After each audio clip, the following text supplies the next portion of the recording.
Hi hello. വൈകുന്നേരം കടയിൽ അമ്മയെ വിളിക്കാൻ വേണ്ടി പോയപ്പോഴാണ് ദേ ഈ ഒരു കാഴ്ച കാണുന്നത്. ഇത് കാണുമ്പോൾ മനസ്സിലാവുമല്ലോ എന്തോ ഒരു സോപ്പിലാണെന്ന്. ഫോക്ക് ഡാൻസ് നന്നായിട്ട് കളിച്ചു കഴിഞ്ഞാൽ പൊന്നി ബുക്ക് സ്റ്റോളിൽ കൊണ്ടുപോയി എന്തോ മേടിച്ചു കൊടുക്കാമെന്ന് അവൾ അമ്മ പറഞ്ഞിട്ടുണ്ടായിരുന്നു. അപ്പോൾ അതിൻ്റെ സോപ്പിലാണ് നടന്നുകൊണ്ടിരിക്കുന്നത്. അവസാനം അവൾ തന്നെ ജയിച്ചു.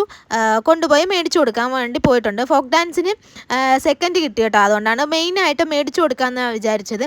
എന്തൊക്കെയോ ലക്ഷ്യമിട്ടിട്ടാണ് പോകുന്നത്. അവളുടെ മനസ്സിലുണ്ട് എന്താണ് മേടിക്കേണ്ടതെന്നുള്ളത്. അതുകൊണ്ട് അവൾ കൃത്യമായിട്ട് അതിരിക്കുന്ന സ്ഥലത്തൊക്കെയാണ് പോകുന്നത്.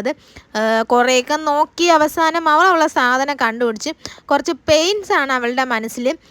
അങ്ങനത്തെ കുറേയൊക്കെ നോക്കിയിട്ട് ഒരു അവസാനം ഒരു വലിയ ബോക്സ് പെയിൻറ്റ് തന്നെ അവൾ തപ്പി കണ്ടുപിടിച്ച് എടുത്തിട്ടുണ്ടായിരുന്നു. വീട് ഫുള്ള് ഇത് വെച്ചിട്ട് വരച്ചൊക്കെ വെച്ചേക്കുവാണ്. ഇനി ബാക്കി പെയിൻ്റ് അടിക്കാൻ വേണ്ടിയിട്ടുള്ള പരിപാടിയാണ്. അങ്ങനെ പെയിൻറ്റൊക്കെ എടുത്തു. പിന്നെ അതേ ബ്രഷ് തപ്പുവാണ്. ബ്രഷും എടുത്തിട്ട് വന്നു. ഇതൊക്കെയാണ് മേടിച്ചത്: ക്രയോൺസ്, പെയിൻറ്റ്, ഗ്ലിറ്ററിങ്ങിൻ്റെ എന്തോ ഒരു സാധനം, ബ്രഷ്, അങ്ങനെ എല്ലാം കൂടി. ഇനി ഇത് വീട്ടിൽ കൊണ്ടുപോയി വരയ്ക്കേണ്ടതുണ്ട്. അപ്പോൾ അത്രയേ ഉള്ളൂ. ടാറ്റാ.